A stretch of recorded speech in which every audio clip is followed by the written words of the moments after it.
کے پیٹ میں آپ کی درد ہو کہ اپنے لمدت کو جنم دن منائی کہ دیوار زندگی سے ایک اور اینٹ گر گئی، دیوار زندگی سے ایک اور اینٹ گر گئی۔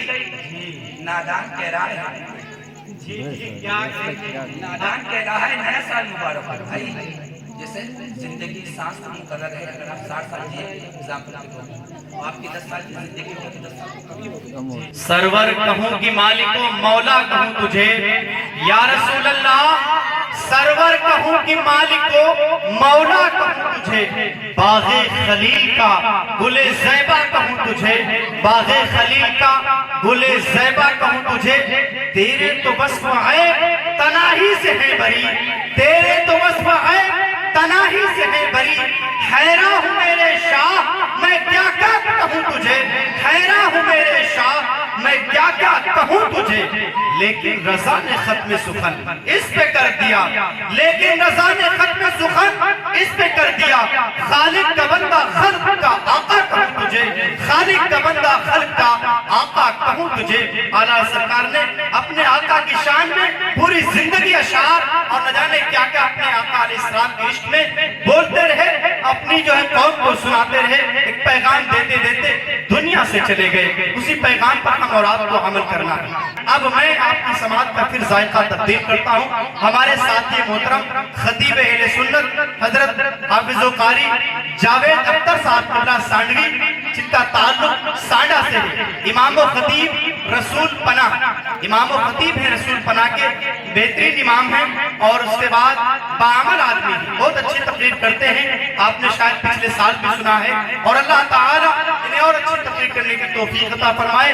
شان خطابت کے ساتھ جو ہے ممبر نور پر جلوہ فرما ہے، ان کا استقبال نعرے تکبیر و رسالت سے کریں، کیونکہ زیادہ وقت نہیں ہے کہ میں ان کا زیادہ کوئی تعارف پیش کروں، آپ حضرات دھیرے دھیرے ایک ایک کر کے کم ہو رہے ہیں، تو ایک نعرہ لگائیں، حضرت کا استقبال کریں، پھر کرسی خطابت پر جلوہ فرما ہو اور آپ کے سامنے خطاب فرمائیں۔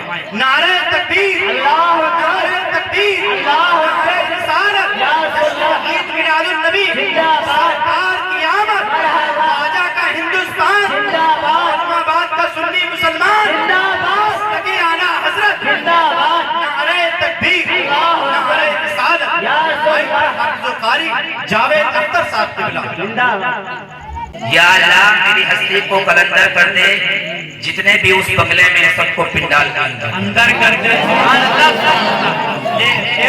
میرے عزیز ساتھیو آپ سنیے، الحمدللہ الحمدللہ رب العالمین والعاقبۃ للمتقین والصلاة والسلام علی رسولہ الکریم، اما بعد فاعوذ باللہ من الشیطان الرجیم، بسم اللہ الرحمن الرحیم، محمد رسول اللہ، صدق اللہ مولانا العظیم وصدق رسولہ النبی الامین المتین الکریم، ونحن على ذلك لمن الشاہدین والشاکرین والحمد للہ رب العالمین۔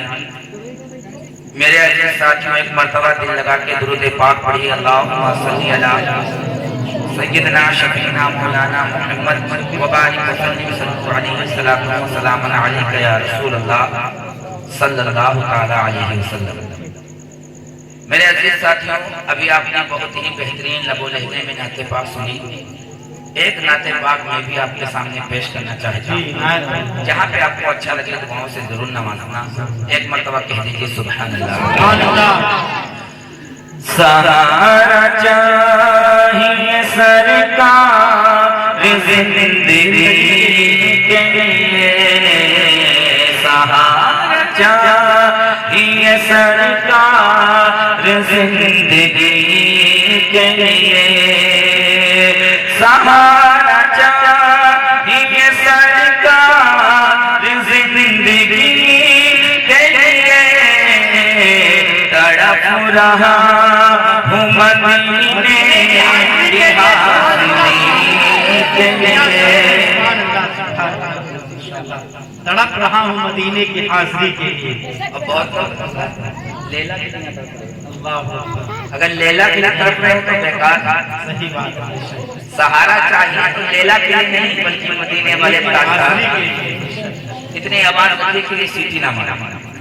سہارا چاہیے سرکار زندگی کے لیے تڑپ رہا ہوں مدینے کی حاضری کے لیے سہارا چاہیے سرکار زندگی کے لیے تڑپ رہا ہوں مدینے کی حاضری کے لیے تڑپ رہا ہوں مدینے کی حاضری کے لیے اور طیبہ میں جانے والے جا کر پڑھے ادب سے میرا بھی بشائے غم کہنا شاہ عرب سے کہنا کہ شاہ عالم ایک رنگ روغم کا مارا دونوں جہاں میں جس کا ہے آپ ہی سہارا حضرت عالم سے اس دم گزر رہا ہوں اور آپ تیرے لبوں سے فریاد کر رہا ہوں سارے گناہ اپنے ہے دوست پر اٹھائے کوئی نہیں ہے ایسا جو پوچھنے کو آئے بھولا ہوا مسافر منزل کو ڈھونڈتا ہے تاریکیوں میں ماہر کامل کو ڈھونڈتا ہے سینے میں ہے اندھیرا دل ہے شیعہ پارا یہ ہے میری کہانی سرکار کو بتانا کہنا میرے نبی سے محروم ہوں خوشی سے کہنا میرے نبی سے محروم ہوں خوشی سے سرور قبر غم ہے اشکوں سے آنکھ نم ہے بابا نے زندگی ہوں سرکار امتی ہوں بابا نے زندگی ہوں سرکار امتی ہوں امت کے رہنماؤں کچھ عرض ہاں سناؤ امت کے رہنماؤں کچھ عرض ہاں سناؤ حضور ایسا کوئی انتظام ہو جائے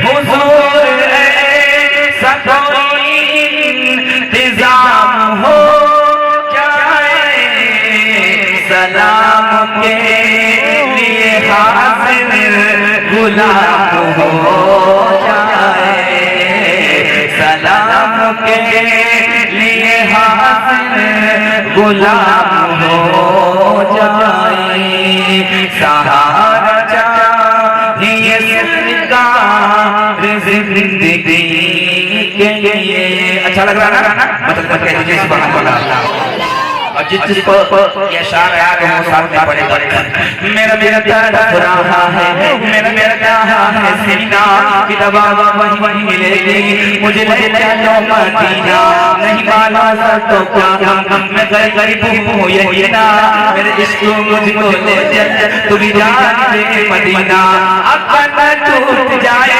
یہ بیگاب دینا اب کے برس بھی مولا میں رہ جاؤں کہیں نہ دل رو رہا ہے جن کا آنسو چھلک رہے ہیں ان آنسوؤں کا صدقہ بلوائے مدینہ ان آنسوؤں کا صدقہ بلوائے مدینہ مدینے جاؤں پھر آؤں دوبارہ پھر جاؤں مدینے جاؤں پھر آؤں دوبارہ پھر زندگی میں یوں ہی تمام ہو جائے سہارا چاہیے سرکار زندگی کے لیے اور آخری اشعار جو ہے وہ سماعت فرمائے گا ایک روز ہوگا جانا سرکار کی گلی میں ہوگا وہی ٹھکانا سرکار کی گلی میں یا مصطفیٰ خدارا تو اذن حاضری کا کر لوں میں بھی نظارہ تو آپ کی گلی کا ایک بار تو دکھا دو رمضان میں مدینہ اس بار تو دکھا دو رمضان میں مدینہ بے شک بنا لو آقا مہمان دو گھڑی کا بے شک بنا لو آقا مہمان دو گھڑی کا نصیب والوں میں میرا بھی نام ہو جائے نصیب والوں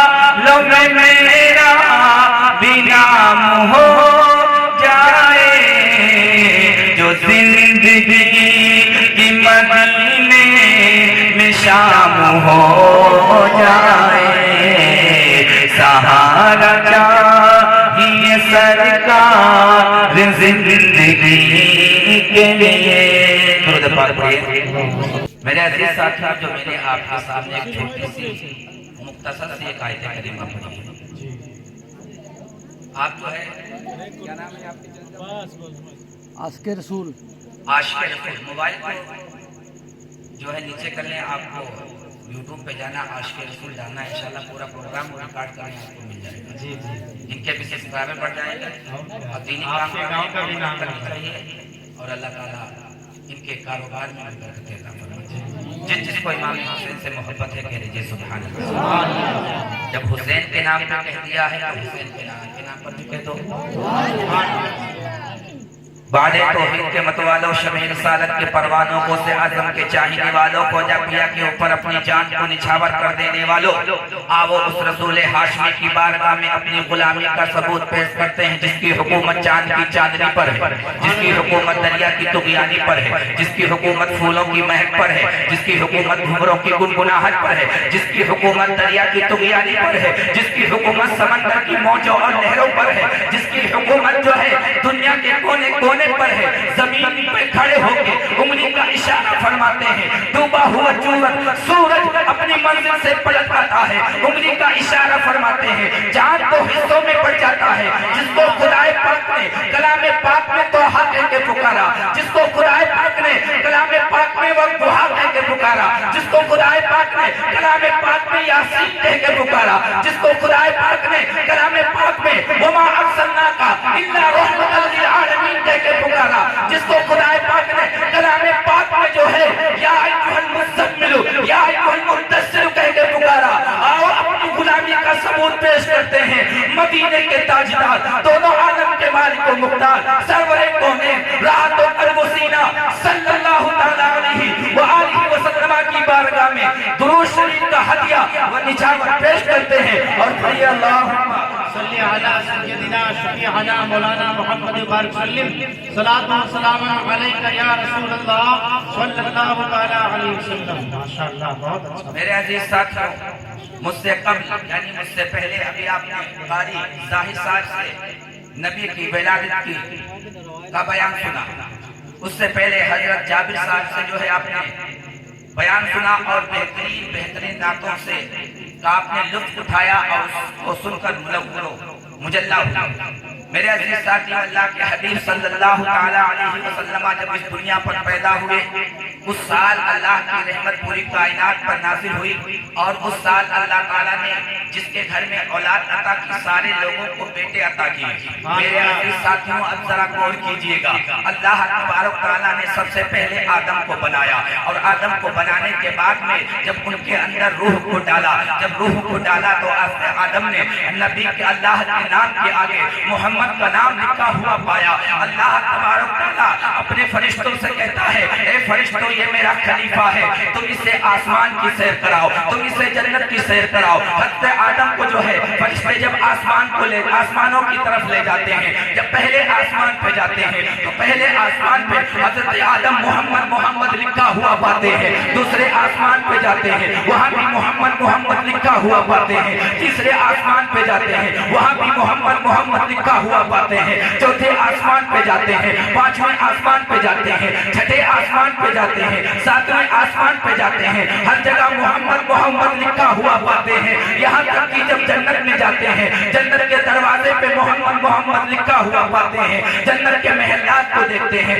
جنت کے درختوں کو دیکھتے ہیں، جنت کے اندر نہروں کو دیکھتے ہیں، جنت کے اندر خوبصورت محل دیکھتے ہیں. ہر جگہ محمد لکھا ہوا پاتے ہیں. جنت کے اندر درختوں کے جو پتے ہوتے ہیں، جب ان پتوں کو دیکھتے ہیں تو ہر پتے پہ محمد لکھا ہوا پاتے ہیں. عرش اعظم کو دیکھتے ہیں، اللہ کے نام کے آگے محمد لکھا ہوا پاتے ہیں. رب کی بارگاہ میں عرض کرتے ہیں، مولا آسمانوں پہ جاتا ہوں محمد کو پاتا ہوں، جنت پہ جاتا ہوں جنت کی چوکھٹ پہ محمد کو پاتا ہوں، جنت کے محل کو دیکھتا ہوں محمد کو پاتا ہوں. یہاں تک کہ میں فرشتوں کو دیکھتا ہوں، فرشتوں کی پیشانی پہ محمد لکھا ہوا پاتا ہوں. حوروں کو دیکھتا ہوں، حوروں کے گلے پہ محمد لکھا ہوا پاتا ہوں. مولا یہ محمد کون ہے؟ اللہ تبارک تعالیٰ کہتا ہے ہے. اے آدم محمد کے بارے میں پوچھ رہے ہو. محمد وہ ہے جس کے صدقے میں پوری کائنات بنی ہے. اے آدم سن لو, اگر محمد کو پیدا کرنا نہ ہوتا, میں آسمان کو نہ بناتا,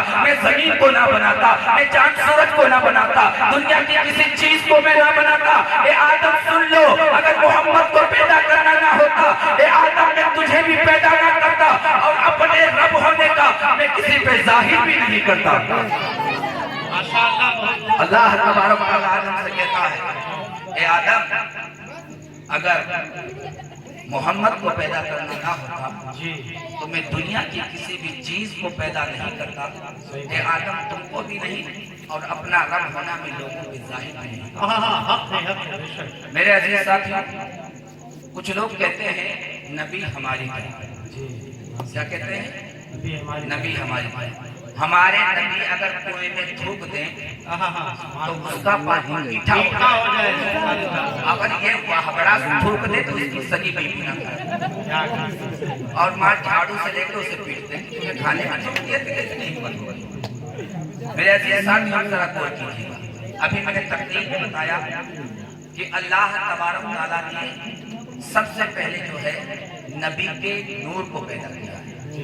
اب جب کب پیدا کیا, جب تب نہیں تھا, کب نہیں تھا, یعنی اللہ تھا اور کچھ بھی نہیں تھا, کچھ بھی نہیں, نہ زمین, نہ آسمان, نہ چاند, نہ ستارے, نہ دنیا, نہ پرتھوی, نہ پہاڑ, کوئی چیز بھی نہیں تھی, نہ کوئی انسان, نہ کوئی پرندہ, نہ درندہ. اللہ تعالیٰ نے انسان کو ایک چیز سے پیدا کیا, ابھی کس چیز سے پیدا کیا بھائی بولیے نا, اپنے نور سے. اللہ تعالیٰ نے انسان کو, اللہ کے نبی کو اپنے نور سے, اور انسان مٹی سے پیدا کیا. کس سے پیدا کیا؟ مٹی سے. اب انسان کو اگر زندہ رہنا ہے تو پانی کی ضرورت ہے, ہوا کی ضرورت ہے, اور کھانے اور پینے کی ضرورت ہے. مگر اللہ کے رسول کہتے ہیں کہ اللہ نے اس وقت پیدا کیا جب پانی نہیں تھا, کھانا نہیں تھا, زمین نہیں تھی, آسمان نہیں تھی. تو کہنے والے سن, انسان کو جینے کے لیے 3 چیزوں کا ہونا ضروری ہے. مٹی سے بنایا گیا ہے, ہوا کا ہونا ضروری ہے. مٹی سے بنایا گیا ہے, پانی کا ہونا ضروری ہے. مٹی سے بنایا گیا کھانے پینے کی چیزیں ہونا ضروری ہے. ایک انسان کے نادان جو لوگ یہ کہتے ہیں ہماری طرح, تو میں تجھ سے پوچھتا ہوں, جب اللہ تبارک و تعالیٰ نے نبی کے نور, اپنے نور سے نبی کے نور کو بنایا تھا, جب آسمان نہیں تھا, جو ہے چاند سورج ستارے نہیں تھے, پانی نہیں تھا, ہوا نہیں تھی, یہاں تک کہ مٹی نہیں تھی, تو اے نادان اب تو بتا, جب اللہ تبارک و تعالیٰ اپنے نور سے نبی کے نور کو پیدا کر رہا ہے, دنیا کی کوئی بھی چیز نہیں ہے, تو مٹی سے پیدا کیا گیا ہے, اب اللہ کے رسول نور سے پیدا کیے گئے ہیں. اس وقت کچھ بھی نہ تھا, نور تھا, تو اب تو بتا اللہ کے رسول تیری طرح کس طرح ہو گئے؟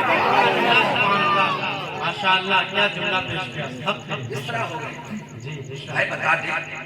جب نور ہی نور تھا تو اللہ تعالیٰ نے نور سے پیدا کیا, اور جب کچھ نہیں تھا تو مٹی کا تھا, پانی میں, تو اللہ کے رسول کی طرح کوئی نہیں. ہم نے اپنے بڑوں سے سنا ہے, ہم نے اپنے بڑوں سے سنا ہے, صرف اللہ ان سے بڑا ہے. ہم نے اپنے بڑوں سے سنا ہے, کیا کہنے, صرف اللہ ان سے بڑا ہے. سارے نبیوں کے عہدے بڑے ہیں, مگر محمد مصطفیٰ کا عہدہ بڑا ہے. ساتھیوں آپ ذرا غور کیجیے گا, اللہ تبارک تعالیٰ نے جو ہے اللہ کے رسول صلی اللہ تعالیٰ علیہ وسلم کی نور کو پیدا کیا, اور پیدا کرنے کے بعد میں جو ہے اس کے بعد میں اللہ نے دنیا بنائی, اور دنیا بنانے کے بعد میں 1,24,000 یا تقریباً 2,24,000 کا مبیش انبیاء اس دنیا پر تشریف لائے, اور سارے لوگوں نے اللہ ایک ہے اس کی جو ہے آپ نے اعلان کیا, اور دین اسلام کی تبلیغ کی. میرے عزیز ساتھیوں اب ذرا غور کیجیے گا, اللہ تبارک تعالیٰ نے آدم کو پیدا کیا, مگر اے آدم تجھے بتانا ہوگا تو کون ہے. اللہ نے حضرت شیش کو پیدا کیا, مگر اے شیش تجھے بتانا ہوگا تو کون ہے. اللہ نے ادریس کو پیدا کیا, اے ادریس تجھے بتانا ہوگا تو کون ہے. اللہ نے حضرت صالح کو پیدا کیا, اے صالح تجھے بتانا ہوگا تو کون ہے. اللہ نے صالح کو پیدا کیا, انہیں گابھی اونٹنی عطا فرمائی, مگر اے صالح تجھے بتانا ہوگا تو کون ہے. اللہ تبارک تعالیٰ نے یعقوب کو پیدا کیا, انہیں حسن و جمیل بیٹا عطا کیا, ان کے بیٹے کو بھی نبی بنایا, مگر اے یعقوب تجھے بتانا ہوگا تو کون ہے. اللہ نے یوسف کو پیدا کیا, ان کو حسن جمال عطا کیا, مگر اے یوسف تجھے بتانا بتانا ہوگا تو کون ہے؟ اللہ نے موسیٰ کو پیدا کیا، انہیں جلال عطا کیا، مگر اے موسیٰ تجھے بتانا ہوگا تو کون ہے؟ اللہ نے ہارون کو پیدا کیا اور ان کا بھائی موسیٰ بنایا، مگر اے ہارون تجھے بتانا ہوگا تو کون ہے؟ اللہ تبارک تعالیٰ نے ابراہیم کو پیدا کیا، ابراہیم کو آگ سے بچایا، مگر اے ابراہیم تجھے بتانا ہوگا تو کون ہے؟ اللہ نے ابراہیم کو پیدا کیا، انہیں اپنا خلیل بنایا، مگر اے ابراہیم تجھے بتانا ہوگا تو کون ہے؟ اللہ نے اسماعیل کو پیدا کیا، ان کے لیے جنت سے دمبا بھیجا، مگر اے اسماعیل تجھے بتانا ہوگا تو کون ہے؟ اللہ نے اسحاق کو پیدا کیا، والد حضرت ابراہیم کو بنایا، مگر اے اسحاق تجھے بتانا ہوگا تو کون ہے؟ اسی طرح اللہ نے عیسیٰ کو پیدا کیا، بغیر باپ کے اللہ نے عیسیٰ کو پیدا کیا، انہیں روح اللہ کا لقب دیا، یعنی وہ مردوں کو زندہ کر دیا کرتے تھے، مگر اے عیسیٰ تجھے بتانا ہوگا تو کون ہے؟ اب آدم کو بتانا ہوگا تو کون ہے؟ عیسیٰ کو بتانا ہوگا تو کون ہے؟ شیس کو بتانا ہوگا تو کون ہے؟ موسیٰ کو بتانا ہوگا تو کون ہے؟ ابراہیم کو بتانا ہوگا تو کون ہے؟ اسماعیل کو بتانا ہوگا تو کون ہے؟ اسحاق کو بتانا ہوگا تو کون ہے؟ حضرت صالح کو بتانا ہوگا تو کون ہے؟ حضرت داؤد کو بتانا ہوگا تو کون ہے؟ یہاں تک کہ حضرت آدم سے لے کر حضرت عیسیٰ تک جتنے نبی آئے سارے نبیوں کو بتانا ہوگا تو کون ہے؟ مگر اے محبوب، اے محمد، جب تم دنیا پہ تشریف لے جانا تمہیں بتانے کی ضرورت نہیں ہے، تم خاموش رہنا، اللہ بتائے گا محمد کون ہے اور محمد بتائیں گے اللہ کون ہے۔ نعرہ تکبیر، نعرہ رسالت، جشن عید میلاد النبی، مسلک اعلیٰ حضرت سرکار کی آمد، خطیب اہل سنت حضرت حافظ جاوید صاحب قبلہ، نعرہ تکبیر، نعرہ رسالت۔ میرے عزیز ساتھی، سارے نبیوں کو بتانا ہوگا کہ ہم کون ہیں، مگر جب محمد کی باری آئی، جب محبوب کی باری آئی تو اللہ کہہ رہا ہے محمد خاموش، اللہ بتائے گا کہ محمد کون ہے اور محمد بتائے گا کہ اللہ کون ہے۔ میرے عزیز ساتھی، آج لوگ لڑکیوں کے چکر میں پڑے ہوئے، اب کیسے پڑے ہیں بتائیے؟ بہت سے ایسے لڑکے ہیں جو 7 بجے سے دعا مانگتے ہیں کہ اللہ کی لائٹ چلی جاتی تو ہم نے بات مانگی۔ کچھ ایسے من چلے لڑکے ہیں جو جہاں پہ دیکھتے ہیں گاؤں پہ کہاں پہ اندھیرا وہاں پہ دیوار کی ایک پہ کھڑے ہوئے وہ باتیں کرتے ہیں۔ اللہ، کچھ ایسے بھی نوجوان لڑکے من چلے لڑکے ہیں جو رضائی میں موبائل ہاں رضائی کا وقت آنے والا بھی کہہ رہے ہیں، رضائی میں مور ڈال کر تاش کے پتے موبائل پر کھیلتے ہیں۔ کچھ ایسے بھی ہیں جو سٹے لگاتے ہیں۔ مارچ کے مہینے میں آئی پی ایل شروع ہوتا ہے، ہمارا نوجوان جس کا نام علی اور محمد ہوتا ہے، جس کا نام حسن اور حسین ہوتا ہے، وہ تاش کی طرح کھیل کے میدان میں بھی سٹے بازی کرتا ہے۔ اب ذرا غور کیجیے گا، لوگ دنیا کی محبت کے لیے بےتاب ہیں۔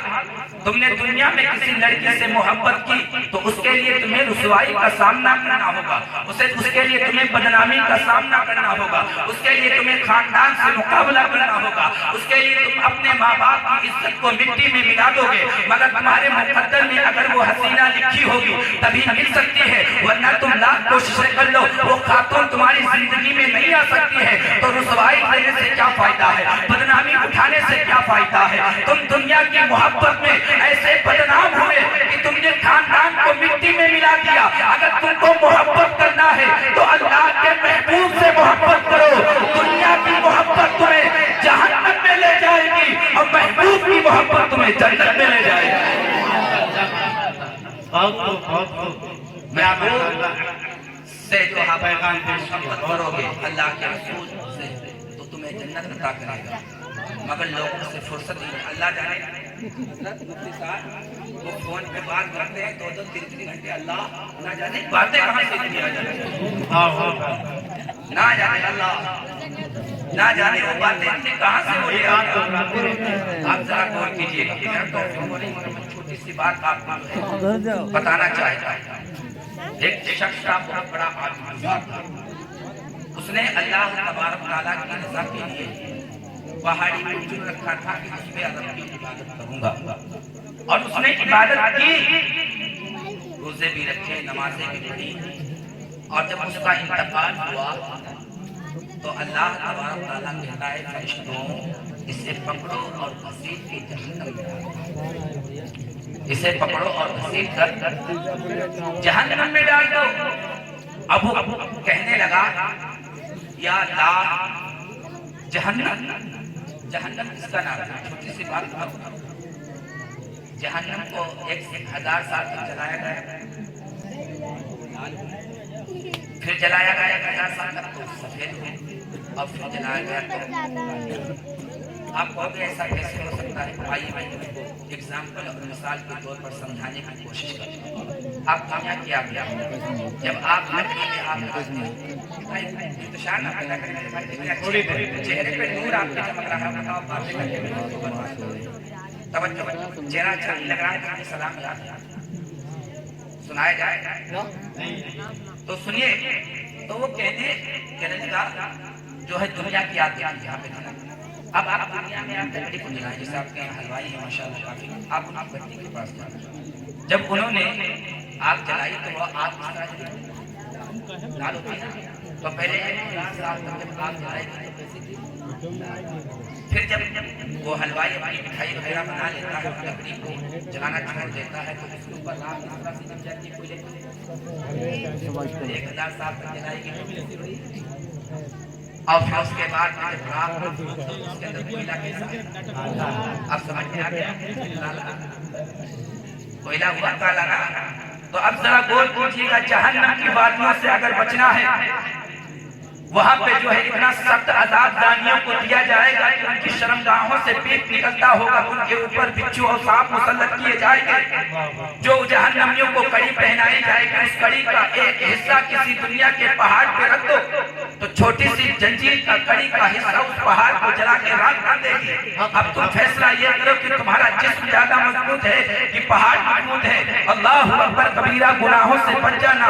وہ کہنے لگا اللہ، وہ جو میں نے نمازیں پڑھی تھی، جو میں نے روزے رکھے تھے، جو میں نے حج کیا تھا، جو رب کی بارگاہ میں مولا جو میں نے تیری عبادت کی تھی، وہ کدھر چلی گئی؟ تو مجھے جنت کیوں نہیں دے رہا ہے؟ تو جہنم کی طرف مجھے کیوں بھیج رہا ہے؟ اللہ تبارک تعالیٰ کہتا ہے میرے بندے، تو نے نمازیں پڑھی ہیں مجھے یاد ہے، تو نے جو ہے روزے رکھے ہیں مجھے یاد ہے، تو نے جو اچھے کام کیے مجھے یاد ہے، مگر یاد رکھ یہ جملہ نوٹ کر لینا، مگر یاد رکھ تو نے اپنی زندگی میں صرف ایک لڑکی کو، ایک خاتون کو جو ہے گناہ کی نگاہ سے دیکھا تھا، یعنی اس کو ٹچ نہ کیا، اس سے بات نہ کی، اس سے جسمانی تعلق قائم نہ کیے، اس سے زنا نہ کیا، اس سے بات چیت نہ کی، صرف دور سے گناہ کی نگاہ سے دیکھا تھا، تو توبہ نہ کر سکا۔ یہ اسی کا عذاب ہے کہ تیری پوری زندگی کی عبادت کو مٹی میں ملا دیا گیا ہے اس گناہ کی بنا پر۔ وہ نوجوان ذرا غور کریں جو لڑکیوں سے چھپ کے باتیں کرتے ہیں، وہ بچیاں ذرا غور کریں جو اللہ اکبر اپنے ماں باپ کو دھوکہ دے کر اپنے جو ہے ساتھی سے بات کرتی ہیں، وہ لڑکیاں ذرا غور کریں جو ننگے سر ادھر ادھر گھومتی ہیں، وہ لڑکیاں ذرا غور کریں جو اپنے آپ کو بڑا اسمارٹ سمجھتی ہیں۔ ارے اسمارٹ وہ ہوتا ہے، ہمارا ہیرو کون ہے؟ ہمارا ہیرو وہ ہوتا ہے جو اسلام کا شیر ہوتا ہے۔ ہمارا ہیرو کون ہے؟ ہمارا ہیرو سلمان اظہری ہے۔ ہمارا ہیرو کون ہے؟ ہمارا ہیرو سید امین القادری ہے۔ ایسے اسلامی مجاہدین ہمارے ہیرو ہوا کرتے ہیں۔ گناہوں سے باہر آ جاؤ، یاد رکھ لینا یہ چند دن کی دنیا ہے۔ اگر تم نے لذت کے لیے گناہ کر لیا تو یاد رکھ لینا لذت ختم ہو جائے گی، گناہ باقی رہے گا، اور جو گناہوں کے اوپر بدلہ دینے والا رب ہے اسے کبھی موت نہ آئے گی، اور جیسا تم کرو گے ویسا بھر پاؤ گے۔ تو یہاں سے جب اٹھنا وعدہ کر کے جانا، مولا جو غلطیاں ہو گئی معاف کر دینا، جو خطائیں ہو گئی معاف کر دینا۔ جب کوئی نوجوان سچی پر کی توبہ کرتا ہے تو اللہ تبارک تعالیٰ کے فرشتے آسمانوں پر کنڈیاں جلاتے ہیں، اور اللہ تعالیٰ قبرستان سے پورب سے پچھم تک، اتر سے دکن تک جتنے بھی قبرستان آتے ہیں، ایک جوان کی توبہ پر اللہ تعالیٰ 40 دنوں کے لیے عذاب کو ہٹا دیا کرتا ہے۔ اسلام معاشرہ پر خطاب ہو رہا ہے۔ چاہے لڑکا ہو، اگر اپنے جن کو تمہارے احباب کا انتقال ہو گیا ہے اور ان سے محبت رکھتے ہو تو آپ ذرا غور کیجیے گا ایسی محفل جو آپ نے سجائی ہے۔ دیکھیے اللہ کے حبیب صلی اللہ تعالیٰ علیہ وسلم جب اس دنیا پر تشریف لائے تو سب سے پہلے ہم جیسے گنہگاروں کو یاد کیا، سجدہ کیا اور کہا رب ہبلی امتی۔ اب آپ یہ بتاؤ، جو لوگ کہتے ہیں کہ حضور ہماری طرح کیا اس کا بچہ پیدا ہوتے ہی سجدے میں چلا جائے گا؟ ہاں، یہ ہو سکتا ہے کہ کسی کا بچہ پیدا ہو اور وہ روئے تو اس کے رونے کی آواز سے اللہ اللہ سنا۔ حضرت اللہ تبارک تعالیٰ نے مجھے 2 بیٹیاں عطا کی، ایک بیٹی کا نام فاطمہ اور ایک بیٹی کا نام زینب ہے۔ فاطمہ اس وقت جو ہے بڑی بچی ہے، وہ اپنے ننیحال گئی، 3 سال کی اس کی عمر ہے، تو جو اس کے ماموں اور خالہ کے جو بچے ہیں وہ بھی اس وقت وہیں ہیں، تو ان کو وہ نمازیں سکھاتی ہے، اس کو وہ نمازیں سکھاتی ہے، اللہ کو اس تربیت جس طرح باندھی ایسے وہ بنا، اسے کیا خبر، مگر اس نے گھر کے اندر ماحول دیکھا ہے کس کا، نماز کا۔ جسے ہلوائی کا بچہ ہوتا ہے تو اسے گھوٹنے کو بتانا نہیں پڑتا ہے، وہ آپ نے دیکھا ہوگا یہاں پہ ہمارا بچہ آئے گا اور چاشنی جو ہوگی وہ چلا، تو یہ ایگزامپل ہے، مذاق نہ سمجھیں، حقیقت ہے۔ اب وہ جو ہے اس کے بعد میں جو دوسری بچی جب فروری میں پیدا ہوئی، اور اللہ کا شکر ہے جب وہ پیدا ہوئی، جب وہ روتی تھی تو اس کے رونے کی آواز سے اللہ اللہ کی صدائیں سنائی دیتی، اور جھوٹ نہیں بول رہا، میرے پاس اس کا ویڈیو بھی ریکارڈ ہے، جو اگر دیکھنا چاہے، بلکہ پناہ کی یہاں لڑکیاں ہیں انہوں نے دیکھا تھا وہ ویڈیو اور جان جان۔ تو جب آپ اسلامی ماحول پیدا کریں گے تب تمہارے گھر میں تمہاری اولادیں نصیب، اور اگر اپنے اولاد سے فائدہ چاہتے ہو تو انہیں عالم بناؤ، انہیں مفتی بناؤ، انہیں حفاظ بناؤ۔ اگر بڑھاپے میں اولاد سے فائدہ چاہتے ہو، آج کل کا ماحول کیا ہے کہ بچہ جوان ہوا، اس کا نکاح ہو گیا، بیوی نے پہاڑانا شروع کر دیا، کیونکہ پڑھے لکھے تو تھے نہیں، کسی دیہاتی شاعر نے کیا خوب کہا ہے، جب نئی دلہنیاں گھر میں آوتی ہے تو ہم کو خوب بغاوت ہے، جب نئی دلہنیاں گھر میں آوتی ہے تو ہم کو خوب بغاوت ہے، اور جب پوٹی پاٹی پاوت ہے تو الگ ہی کراوت ہے۔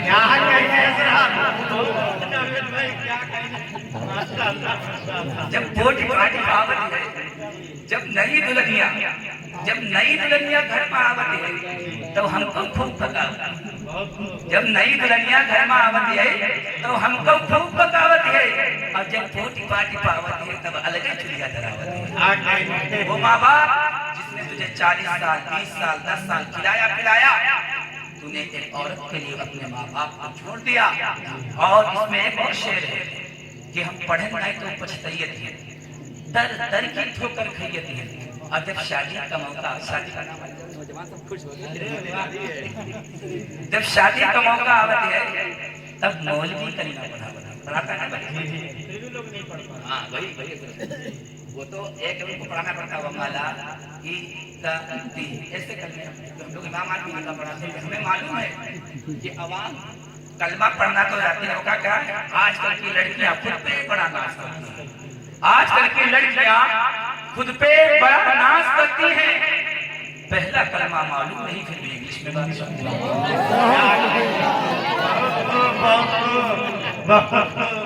پہلا کلمہ معلوم نہیں پھر بھی انگلش میں بات کرتی ہیں۔ ہمیں دیکھنا کہ ہمارے دور میں سر پہ دوپٹہ کون رکھتا ہے، ہمیں دیکھنا کہ رحمت کا سایہ کون رکھتا ہے، ہمارے دور میں سر پہ دوپٹہ کون رکھتا ہے۔ سبھی کو ہے یقین کہ ماں کی دعا انمول ہوتی ہے، مگر ماں کی دعاؤں پر بھروسہ کون کرتا ہے۔ جمع بیٹی شرافت کے اگر پردے میں رہتی ہے، جوان بیٹی شرافت کے اگر پردے میں رہتے ہیں تو عزت اس کے گھر والوں کی ہر شعبے میں رہتی ہے، اور ہواؤں میں بکھر جانے سے کیا حاصل ہے اے نوری، ہواؤں میں بکھر جانے سے کیا حاصل ہے اے نوری، وہ خوشبو معتبر ہوتی ہے جو کمرے میں رہتی ہے، خوشبو معتبر ہوتی ہے جو کمرے میں رہتی ہے۔ تو جو ہم پڑھیں گے تو پچھتائیت ہے، در در کی ٹھوکر کھائیت ہے، اور جب شادی کا موقع آوت ہے تب مولوی کلمہ پڑھاوت ہے۔ یاد کر لینا کلمے، ورنہ کچھ مولوی تو ایسے ہوتے ہیں کہ مذاق ہو جاتا ہے، کچھ مولوی ہوتے ہیں پھر وہ تیز پڑھنے لگتے ہیں، اور تم گئے طریقہ پڑھنے مگر تم کو ملائکہ میں ٹکرے تو آگے کا معاملہ جب شادی کا موقع آوت ہے تب مولوی کلمہ پڑھاوت ہے، اور جب ہم کلمہ نہ پڑھ پائیے ہیں تو ہم بہت ہی کھیلیے، جب ہم کلمہ نہ پڑھ پائیے ہیں تو ہم بہت ہی کھیلیے۔ میرے سے ساتھی میں دوریہ کے ایک مولوی صاحب پڑھاتے ہیں، جہاں تک ہو سکے آپ ان کی عزت کریں. دیکھیے آپ کو میں ایک بات یہاں پہ اور میں دھیرے دھیرے اپنی گفتگو کو سمیٹ بھی رہا ہوں. جیسے اللہ کا شکر ہے آپ لوگ بڑے اچھے ہیں، مگر اللہ جانے کہ اس جلسے تک اچھی ہے اس کے بعد بھی اچھی ہے. یہ تو اللہ پہ کرتا ہے. جیسے کہ ہم تقریر کر رہے ہیں آپ کی حضرت بہت اچھے ہیں، مگر ہم کیسے ہیں میرا رب جانتا ہے. اب ذرا غور کیجیے گا، آپ نے جتنے بھی علماء آئے آپ نے سب کو پیسے دیے، سب کو پیسے دیے. یہ کوئی برا کام نہیں ہے. حسان رضی اللہ تعالیٰ عنہ جب نعت پڑھتے تھے تو حسان صحابی ہیں، جب یہ نعت پڑھتے تھے نبی کی شان میں تو نبی بہت خوش ہوتے تھے، اور جو نبی کے پاس سب سے قیمتی چیز ہوا کرتی تھی وہ جناب حسان کو دیتے. لیکن صحابی چھوٹا ہوتا ہے، نبی بڑا ہوتا ہے. اب دیکھیے جو لوگ نعت پڑھتے ہیں وہ صحابی کے کردار کو، صحابی کی سنت کو ادا کرتے ہیں. اب آپ کو بتانا ہے جو نعت سنتے ہیں وہ کس کی سنت ادا کرتے ہیں؟ سرکار سنت ادا کرتے ہیں، سرکار اور حضور کی سنت ادا کرتے ہیں. تو سنت نبی کی جو ہو وہ بڑا کام ہوتا ہے، صحابہ کا کام چھوٹا ہوتا ہے. آپ نے ہمیں پیسے دیے، آپ نے کہا ماشاءاللہ، آپ نے ہمیں پیسے دیے، لوگوں نے کہا سبحان اللہ. اچھی چیزیں گناہ نہیں، بلکہ اماموں کو، مقتدیوں کو، نعت پڑھنے والے کو، تقریر خواہ کو پیسے دینے چاہیے کیونکہ ان کی تنخواہیں کم ہوتی ہیں. مگر افسوس افسوس، اگر تو جس طرح اماموں اور مولویوں اور جو ہے اپنے پیروں کو پیسے دیتا ہے، جس طرح تو اپنے پیر کے پاؤں دباتا ہے، تیرے گھر میں بھی تیرے بوڑھے ماں باپ ہیں، تیرے گھر میں بھی تیری بوڑھی ماں ہے، تیرے گھر میں بھی تیرے بوڑھے باپ ہیں. کاش کاش جس طرح تو علماء کے اوپر پیسے لٹاتا ہے اسی طرح تو اپنے باپ کے اوپر پیسے لٹاتا. اگر ان کے پاؤں میں درد ہوتا تو ان کے پاؤں کو دبا دیتا، انہیں دوا لانے کی اگر حاجت ہوتی تو اسے دوا دلا دیتا. جتنا پیسہ تیرے ماں باپ کی خدمت میں خرچ ہوتا اللہ تعالیٰ سارے پیسے کو صدقے میں دیتا، اور ماں باپ کی دعاؤں سے اللہ تبارک تعالیٰ تجھے جنت عطا فرما دیتا. جس طرح پیسے آپ علماء پہ خرچ کرتے ہیں، کاش کاش ہم تو یہاں پہ کہیں گے سبحان اللہ ماشاءاللہ، آپ سے کہلوائیں گے، آپ کی جیبوں کو خالی کریں گے اور چلتے رہتے ہیں. پھر کبھی مل گئے تو سلام دعا، اچھا ہاں وہاں پہ ٹھیک ہے. مگر تیرے ماں باپ ایسے ہیں، تجھے بچپن سے پالا، جوانی پر جب بڑا ہو گیا شادی کرنے کی تیری آرزو بھی تیرے نکاح کرا دیا. اب تیرا نکاح ہو گیا، اس وقت تو اپنے بوڑھے ماں باپ کو بیوی کے چکر میں بھول گیا. کاش تو نے اس طرح پیسے اپنے ماں باپ کے اوپر لٹائے ہوتے تو آج تو دنیا میں رسوا نہ ہوتا. میرے عزیز ساتھیوں، جملہ لوٹ کر لے ہماری مقدس ماحول پہلے. جو مرد ایک عورت کے لیے اپنے ماں باپ کو چھوڑ سکتا ہے لکھ کے لے نہ کاغذ پہ، اور جو عورت جو مرد اپنی بیوی کے کہنے پر اپنے سگے ماں باپ کو چھوڑ سکتا ہے، یاد رکھ لینا میری بہنوں، جس دن تم سے حسین اسے کوئی لڑکی مل گئی وہ تمہیں بھی چھوڑ دے گا، وہ تمہیں بھی چھوڑ دے گا. ارے جس ماں باپ نے پیدا کیا، کھلایا پلایا، بڑا کیا، ایک عورت کے لیے جب اس نے ماں باپ کو چھوڑ دیا تو تم کس کھیت کی بچی؟ یا کوئی مالدار عورت مل گئی تو تمہیں چھوڑ دیا. اور سنیے عورتوں کی کرامت، عورتیں جانے وہ چاہتی ہیں کہ میرا شوہر جو ہے وہ میرا غلام بن جائے. صحیح بات. غلام کا مطلب میرا کہنا مانا میں کہوں تو بیٹھ جائے، میں کہوں تو کھڑی ہو جائے، کھڑا ہو جائے، میں کہوں تو جو میں کہوں تو جہاں چاہے میں کے جائے، میں کے سجے سجے خالہ نانا ماموں ان کے رشتے داری میں ان کا مطلب میرا، تمہارے رشتے دار کا کوئی مطلب نہیں. جو عورتیں یہ چاہتی ہیں کہ ان کا شوہر ان کا غلام بن کے رہے وہ جملہ نوٹ کر لیں، کیونکہ ناقص العقل ان کو یوں ہی نہیں کہا جاتا ہے. میں اپنی مقدس بیویوں سے پوچھنا چاہتا ہوں، اسلام کی شہزادیوں سے پوچھنا چاہتا ہوں کہ تم جو یہ بتاؤ کہ تم غلام بننا پسند کرتی ہو یا شہزادی یا رانی، تو ہر عورت کہے گی کہ میں رانی بننا پسند کرنا چاہتی ہوں. تو ان عورتوں کو غور کرنا چاہیے جو اپنے شوہروں کو اپنے قابو میں رکھتی ہیں، جو شوہروں کے اوپر اپنے حکم کو جماتی ہیں، جو شوہروں کو غلام بنا کے رکھتی ہیں. اتنی وہ بے وقوف عورت ہے کہ اپنے شوہر کو غلام بناتی ہے اور پھر اسی آدمی کی وہ غلام کی بیوی بن جاتی ہے. ارے تمہیں بننا ہے تو اپنے شوہر کو سر کا تاج بناؤ، اپنے شوہر کو گھر کا بادشاہ بناؤ، اور بادشاہ بنا کر گھر کے اندر رانی بن کے رہو، بادشاہ کی بیوی رانی بن کے رہا. مگر کیا بس آنکھیں بند کریں گے کہ پہنچ جائے. اور آپ ذرا غور کیجیے گا، آپ غور کیجیے گا کہ عورتوں تمہارے اللہ تعالیٰ تمہیں کیا عزت بخشی. کعبہ کا دیدار اور تمنا یہ رکھتے ہیں کہ مولا اس کے صدقے میں ہمارے گناہوں کو معاف کر دے اور اللہ تعالیٰ جنت عطا فرمائے۔ اس جنت کو اللہ تعالیٰ نے کہاں تک دیا ہے؟ اس جنت کو اللہ نے کہاں رکھا ہے؟ ماں کے قدموں کے نیچے۔ سبحان اللہ بولیے۔ جنت کو اللہ نے کہاں رکھ دیا ہے؟ ماں کے قدموں میں رکھ دیا ہے۔ باپ اس جنت کا دروازہ ہے، چاہے تم حاجی ہو، چاہے تم نمازی ہو، چاہے پرہیزگار ہو، چاہے مولوی اور امام اور ولیوں کے اوپر پیسے لٹانے والے کیوں نہ ہو، اگر ماں باپ نہ خوش ہوئے تو دنیا کی کوئی بھی طاقت تمہیں جنت میں نہیں لے جا سکتی ہے۔ دنیا کی کوئی بھی طاقت تمہیں جنت میں داخل نہیں ہو سکتی ہے۔ اگر تمہارے نماز کم ہے، تمہارے روزے کم ہے، تمہارے صدقات کم ہے، تمہاری عبادت کم ہے، تمہاری جتنی بھی خدمات دین کی ہیں وہ کم ہے، مگر تیرے ماں باپ کا جب انتقال ہوا تھا تیرے دونوں ماں باپ تجھ سے راضی تھے۔ اللہ اکبر کبیرہ، انشاءاللہ اللہ چاہے گا تو ماں باپ کے راضی ہونے پر تم کو جنت عطا فرما دے گا۔ اور میرے عزیز ساتھیوں، آپ ذرا غور کیجئے گا، اللہ کے رسول صلی اللہ علیہ وسلم کی جب پیدائش کا وقت قریب آیا، حضرت آمنہ نے کہا، ایک عورت سے کہا کہ جاؤ اور مکہ کی جو دائیاں ہیں جو بچوں کو پیدا کراتی ہیں ان کو بلا کے لاؤ۔ وہ بلانے کے لیے گئی، 4 عورتوں کے پاس جاتی ہیں، 4 عورتوں نے منع فرما دیا۔ حضرت جبریل امین نے کہا، مولا یہ معاملہ کیا ہے؟ یہ عورتیں جو ہے حضرت آمنہ کے پاس کیوں نہیں جا رہی ہیں؟ تیرا حبیب دنیا میں تشریف لانے والا ہے۔ اللہ تبارک تعالیٰ کہتا ہے، جبریل وہ آئیں گے کیسے؟ میں نے ان کو منع کر دیا ہے، میں نے ان کو روک رکھا ہے۔ کہا مولا پھر تیرا حبیب آنے والا ہے تو اس کی ولادت میں کون جائے گا؟ کہا وہ عورتیں ناپاک ہیں، ناپاک، اس لیے جو ہے میرے پاک محبوب کے پاس نہیں جا سکتی ہیں۔ میں ایسی 4 عورتوں کو بھیجوں گا جو پاک ہیں، جن کی طہارت کا جواب نہیں، جن کی پاکیزگی کا جواب نہیں، جن کی پرہیزگاری کا جواب نہیں، جن کے تقوی کا جواب نہیں۔ جبریل نے کہا مولا وہ کون ہے؟ کہا جاؤ حضرت حاجرہ کو لے لو، جاؤ حضرت حوا کو لے لو، حضرت آسیہ کو لے لو اور حضرت حاجرہ کو لے لو، حضرت مریم کو لے لو، ان 4 عورتوں کو لے جاؤ۔ حضرت جبریل امین جب ان 4 پاک دامن عورتوں لے کر آمنہ کے گھر کی طرف جا رہے تھے، اللہ نے کہا جبریل رک جاؤ، ٹھہر جاؤ۔ کہا مولا اب کیا ہوا؟ کہا اپنے ساتھ جو ہے 70,000 فرشتوں کو بھی لے لو، میرا محبوب آنے والا ہے۔ جبریل امین 70,000 فرشتوں کو لیتے ہیں۔ رب کہتا ہے جبریل ذرا ٹھہر جاؤ۔ کہا مولا کیا ہوا؟ کہا 70,000 حوروں کو لے لو، میرا محبوب آنے والا ہے۔ 70 140 ہوتے ہیں، 1,40,000 اللہ تبارک تعالیٰ حضور کی پیدائش میں جلوس کو نکال رہا ہے۔ اب ذرا غور کیجئے گا، جو لوگ یہ کہتے ہیں کہ جلوس کہاں سے ثابت ہے، لائٹیں لگانا کہاں سے ثابت ہے، آپ ذرا غور کیجئے گا۔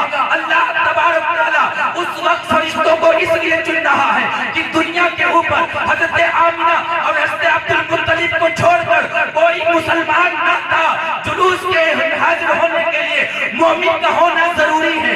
اللہ تعالیٰ فرشتوں کو بھیج کر بتا رہا ہے، اے میرے محبوب کے دیوانوں، اے میرے محبوب کے چاہنے والوں، جب تم کو دنیا میں 12 ربیع الاول کا مہینہ مل جائے تو اس دن تم جلوس نکالنا، ایسا جلوس نکالنا جس طرح جبریل امین 1,40,000 فرشتوں اور حوروں کو ساتھ میں لے کر چلے گئے۔ لوگ مانتے ہیں نا کہ کہاں سے ثبوت ہے؟ آپ ذرا غور کیجئے، جب اللہ کے رسول آئے تھے تو کوئی مسلمان تھا دنیا میں؟ اب جلوس تو بھائی مسلمان ہی نکالیں گے۔ اب ان کے پیٹ میں آپ کی درد ہو کہ اپنے لوندر کو جنم دن میں نہیں کہ دیوار زندگی سے ایک اور اینٹ گر، دیوار زندگی سے ایک اور اینٹ گر گئی۔ نادان کہہ رہا ہے، نادان کہہ رہا ہے نیا سال مبارک ہو بھائی۔ جیسے زندگی سانس کا مقرر ہے، اگر آپ 60 سال جیے ایگزامپل کے طور پر، آپ کی 10 سال کی زندگی ہوگی، 10 سال کمی ہوگی اور اس کو خوشیاں منا رہا ہے۔ دولت کم ہوگی تو خوشی مناؤ گی، دولت بڑھے گی تو خوشی مناؤ۔ تو آپ ذرا غور کیجئے گا، جو کہتا ہے کہنے دو، جو بکتا ہے بکنے دو۔ ہمیں نبی کے لیے جلوس نکالنا ہے اور اگلے سال اس سے اچھا نکالنا ہے۔ توبہ استغفار، استغفر اللہ ربی من کل ذنب واتوب الیہ، کلمہ شکریہ لا الہ الا اللہ۔